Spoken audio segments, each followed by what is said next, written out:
Hello everybody! I figured that I would jump on and check in with you in your first week of dry January. It's also the first weekend, so I'm here to answer any questions that you have. I know the weekend can be really awkward and uncomfortable, so if you have any questions that I can answer, feel free to put them in the chat and I will stay on as long as there are questions. So welcome everybody. Thank you for being here. Happy dry Jan.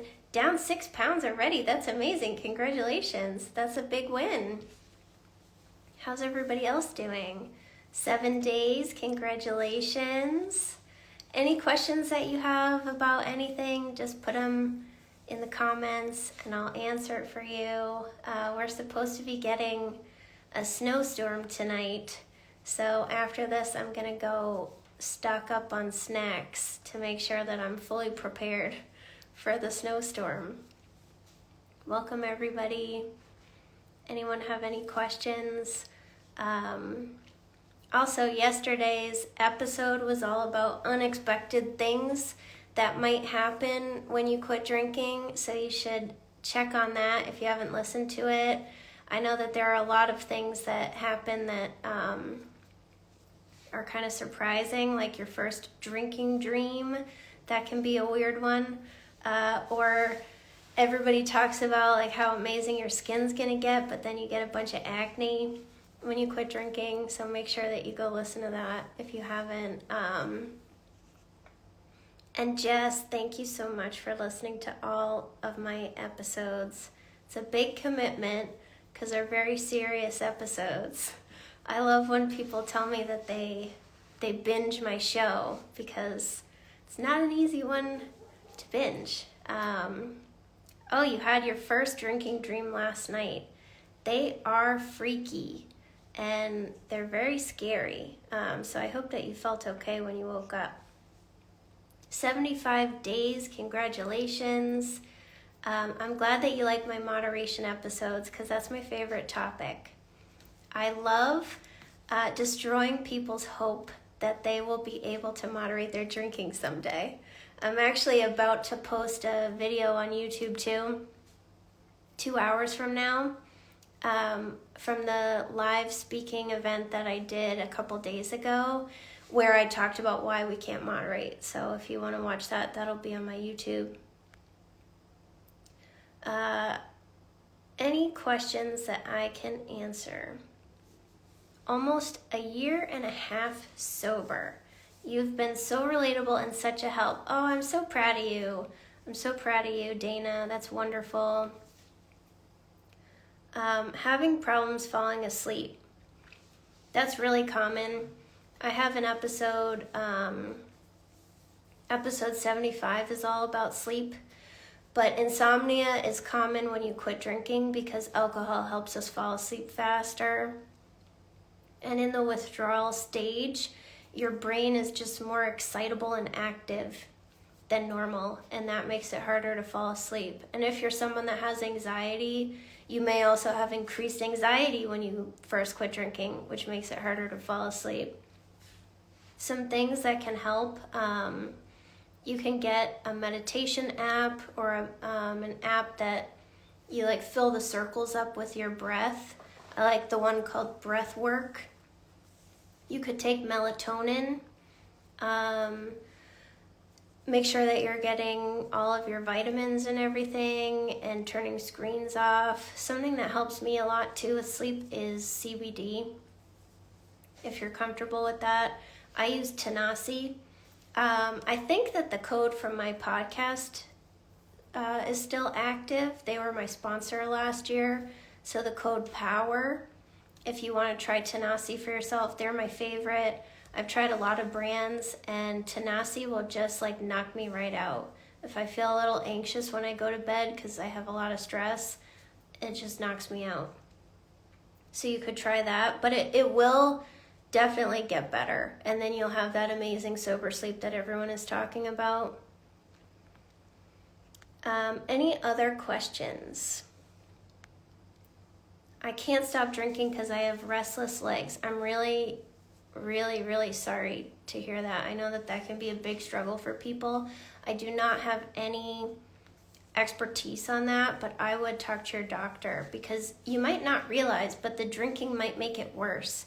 Really, we think drinking helps things in the short term, so then therefore it must just help, but it might actually be making your situation worse. Like anxiety and insomnia, for example, it helps you get to sleep or it helps you feel less anxious in the beginning, but then you pay for it later and you get the same effect that you were trying to get rid of, and you get it worse.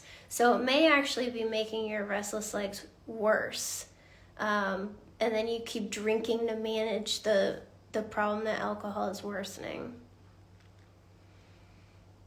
Do you know the number of your podcast and topic off the top of your head? People comment on that. I do know a lot of them. I have 185 episodes, so I don't know every single one, but I do know a lot of them. And yeah, I think that's funny. People always comment on that. They're like, how do you always know the number? I'm very, very focused and involved on my show, so it gets burned into my mind.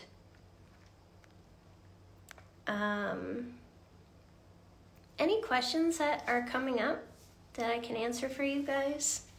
If you don't have any questions, that's okay, but here to help if you do.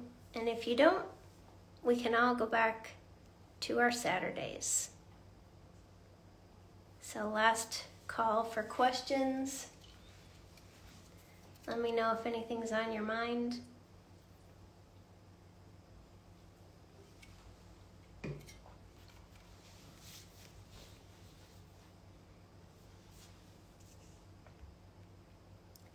How do I control my sugar cravings? Well, we're not really that good at control, right? That's not our strength. What helped me the most with sugar cravings was to cut it out completely for 30 days. For anyone who didn't listen to that episode, I do know the number. It's 165. When I talked about my 30-day no sugar challenge. But that was really helpful for me. I think what helps me with sugar the most is now that I don't drink and I take better care of myself, I have more wellness day to day. I feel better. And I can detect when things make me feel worse. Where before, when I was drinking all the time, I felt horrible all the time. So if something made me feel a little worse, I already felt horrible, so I didn't know. But taking that break allowed me to see how things actually made me feel. And that's why dry January can be really good too. Because if you do go back to drinking after the month is over, you can't really escape the knowledge that you learned about how alcohol is impacting you. If you're early in sobriety, like the first year, I would not do anything for your sugar cravings. If you're past a year and you feel comfortable, then maybe take a break and see how you feel. But we don't want to do too many things too fast, because then we get overwhelmed and quit. So, and therapy, I always recommend therapy, but therapy is a great way to address like anything really. Thank you for the question. Did you feel anxious when you first went sober? No. I have a little bit of anxiety, but not very much. My problem is more depression. And when I was drinking, I had a lot of anxiety from the drinking. And when I quit, the anxiety went away and I felt a lot better. So I think that's like not the norm. I think it's more normal to have a lot of rebound anxiety when you stop drinking. It depends what type of person you were. Like if you're someone who has anxiety, it's probably going to get worse in the beginning. If you're someone who doesn't really have anxiety, you might feel that it gets better. But overall, your anxiety will improve by not drinking, because alcohol changes the brain to increase anxiety. So your brain will eventually adapt back, so then you have less anxiety. Would you say the first 30 days are the hardest? They're hard if you don't have a pink cloud. If you have a pink cloud, then you can ride that and the excitement, and that'll get you through. I think for those people, it's harder when you fall off the pink cloud and the benefits even out and sobriety's not exciting anymore, and then you're tempted to drink to make your life exciting or to find balance. But I would definitely say for most people, the first 7 are the hardest. I think once you get through the first 7 days, it's like, okay, I have a little groove going. But it's hard to do all of those firsts, like the first time coming home from work and not drinking, the first weekend without drinking. Those are very difficult. Is it normal to be emotional? Absolutely. Alcohol turns down our emotions and takes them out of our detection, so we don't really know what we're feeling. And you can use alcohol to feel any way you want to feel. If you want to have fun, you can do that. If you want to be happier, you can do that. If you want to connect with others, you can do that all with alcohol. So when you stop drinking, you're faced with all your emotions and they come rushing back. So it's very normal. And I have an episode on it too. I believe it's episode 161, What to Expect Emotionally When You First Quit Drinking. So I would go listen to that. I explain the whole thing. Episode 161.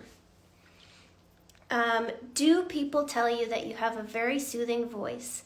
Just listening to you might help people feel less anxious. Well, that's very nice. I appreciate that. I do get that a lot, but there's an occasional person that hates my voice. I actually have some bad reviews on my podcast from people that hate my voice, and they thought that they should just tell everybody about it. So one woman, she gave me 1 star, and she said that she can't listen to my show because I sound like a child. So that was a very nice review. And then another woman wrote that I have good content, but she wants to warn people in case you're sensitive to annoying sounds. That's what she said. She wants to warn any new person that discovers my show about my voice in case they're sensitive to annoying sounds. So I think my voice is very polarizing, but thankfully most people like it. Can you talk about withdrawal from moderate drinking, like 2 or 3 drinks a day? Yes, and I have an article on my website about withdrawal too that goes really in depth. I have a reel where I'm petting my cat in the window, and if you click on that, it will link you out to the article if you want it. So when you're not drinking huge quantities of alcohol, you could feel really tired. You could feel more anxiety, like I said before, depending on kind of your baseline anxiety. I think you're mostly going to feel like fatigued. Maybe you'll have trouble sleeping. Maybe you'll be bored. Maybe you'll have a headache, things like that. Night sweats can be really common too. But, and if you're drinking a lot, in the article I was mentioning, I explain the more severe symptoms. But I would just look out for increased anxiety, lots of fatigue, cravings, of course, boredom, things like that. Night sweats, drinking dreams, and things like that. But the good news is once you get past withdrawal, you don't have to do it again. It's over.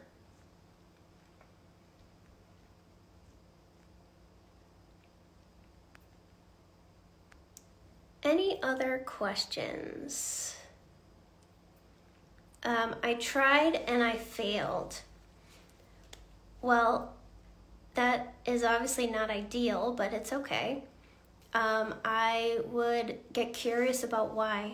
What were you trying to do with drinking? What were you feeling? What were you thinking that convinced you that you needed a drink? Why did you think it was such a good idea? I would start to investigate that and see what you can learn from the experience. It also means that you need more support to not drink again. So you can get support with therapy, getting a sponsor, going to AA, going to Smart Recovery, joining a community. I have a community and we do meetings and stuff. You could get a coach, you could join a program. There's so many cool things that you can do if you just look around. There are lots of different options. There's apps, there's anything you want really. But if you're not able to stay sober, it means you need more support. And also, we all have those moments where we try to not drink and then we drink. Usually we have like 1,000 of those moments, and it's a learning process. We need to understand that alcohol actually doesn't do us any favors and it doesn't help. So I hope you learned something from the experience. Try to take something away from it so it doesn't feel like you're a failure or anything, because you're not. What do you mean by the pink cloud? So the pink cloud, it doesn't happen to everybody, but it happens in the beginning of sobriety when you're just like really excited about it. You're having a lot of benefits really fast. They're awesome. You think everybody needs to be sober because it's so great, and you're just really excitable about it. When we're drinking, we have a lot of negatives, like our life basically sucks. And when you stop drinking, a lot of that goes away. You don't disappoint yourself every day anymore. And that itself is a high. Not letting yourself down every single night when you say you're not going to drink and then you freaking drink again. But what happens with the pink cloud is the benefits eventually even out and you're just sober all the time. And it's not exciting anymore. It's just regular. It's just part of your life. And people can romanticize alcohol again. They can trick themselves into thinking they can moderate. So that's a tougher time. But that's what the pink cloud is. Excitement about all the benefits of early sobriety.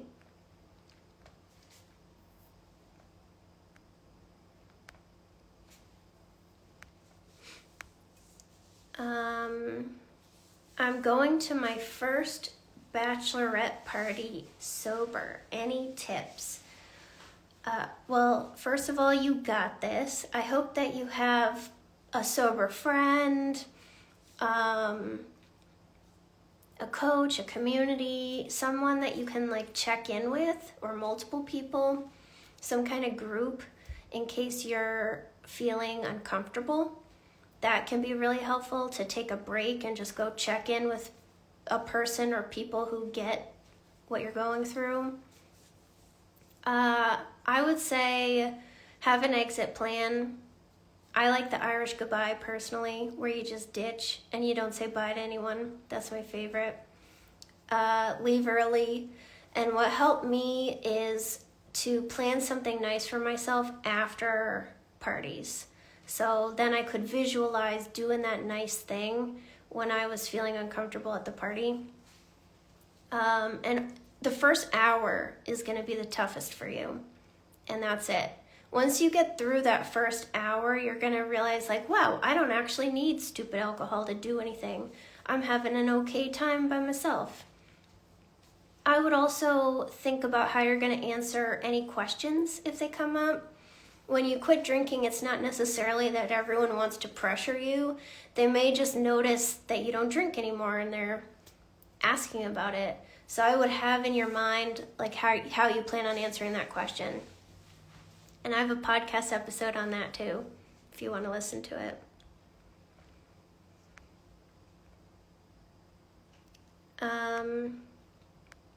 I love your voice, and I can't believe people would make those comments. Yeah, it made me really sad. I read all the reviews, so When people say mean things, it makes me sad.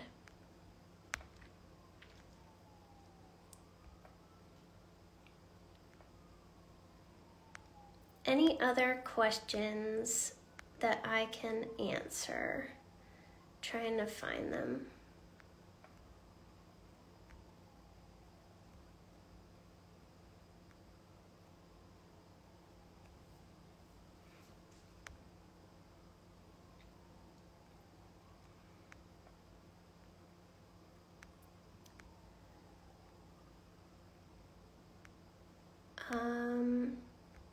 Thoughts on AA? I think AA is awesome.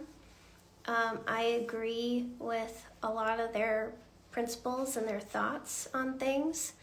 I think that everybody has something different that's going to resonate with them. I think some people love AA, some people it's not their jam. But I think you should at least try it because it's free, it's online, or it's in person. There are so many different types of meetings too, so don't just try one and say it sucks, so therefore all meetings must suck. But I would say try it. You could get a sponsor. I know some really nice sober people that are in AA. One of my friends, he's 20 years sober, and he met his wife in AA. So it worked out. AA can be great. How do we get into your group meetings? If you go to my website, soberpowered.com, and you click the little join button, or you click the community button, or you DM me, I'll help you get in. We actually just had a really, really good one this morning about when it's not that bad. We had a great conversation. So all are welcome. How can we show our gratitude and support for your content? That's so kind that you want to do that, first of all. Engaging with it helps the algorithm and everything. So thank you, first of all. If you haven't rated and reviewed my podcast, that is a huge help. Listening to my ads, if they don't annoy you, because I don't get paid for the ad unless people listen to the ad. So that would probably be number one. And then if you want, I have a little buy me a coffee purple button on my website on the bottom right. But just being here and telling me that you appreciate it really means a lot. So thank you for even asking.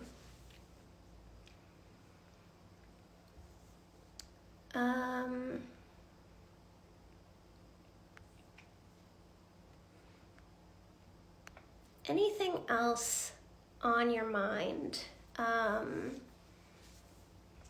I can answer, or I will let you guys go? Oh, Sober Centric is here. That's a new podcast, by the way. And Sober Centric is doing daily episodes. So if you need more sober stuff, look up Sober Centric. There's lots of awesome podcasts. And if that's it, then I hope that you guys have a great Saturday. And remember, drinking sucks, basically. That's all I gotta say. It sucks. It's not worth it. Whatever it gives you in the beginning, it's gonna make you pay it back afterwards in misery and suffering and regret and self-loathing. And none of that is worth it. I am leaving unless you have a question. I don't have to go, but if there are no questions, I will go. So this is the true last call. The very, very last call. Any other questions?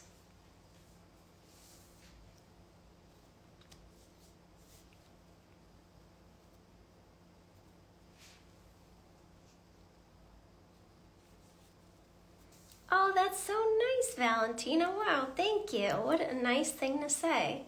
I'm trying to be here a little bit more. I teach at a college, and last semester was so stressful. They tripled my course load, and I was teaching like 12-hour days, a few days a week, and it was a lot. I was really, really tired. And I had so many students, and it was so hard for me to learn everybody's name. I had almost 100 students.